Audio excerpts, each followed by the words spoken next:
पीछे। तो हमारा जीना मरना इसके साथ खत्म है। नरमीन कभी मेरी लिस्ट में थी ही नहीं माज।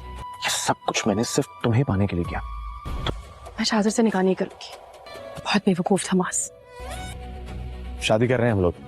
शिफा बोलती है बहुत बेवकूफ़ था माज, जो दोस्त के बेस में तुम जैसे दुश्मन को नहीं पहचान पाया। शाजिल बोलता है ये सब कुछ मैंने सिर्फ तुम्हें पाने के लिए किया, तुम्हें हासिल करने के लिए।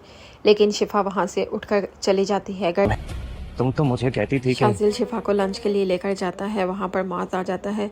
माज इन दोनों को देख लेता है। वो शिफा से पूछता है तुम तो कहती थी कि शाजिल अच्छा लड़का नहीं है और आज इसी के साथ हाथों में हाथ डालकर घूमी ही हो।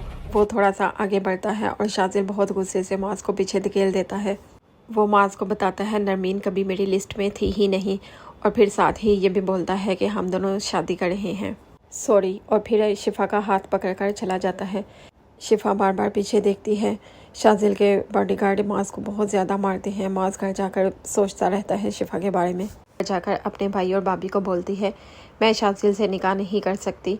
उसकी भाभी बहुत गुस्से से बोलती है कि समझा दे इसको, अगर इसने फिर से एक बार हमें शाजिल के सामने जलील करवाया तो हमारा जीना मरना इसके साथ ख़त्म है।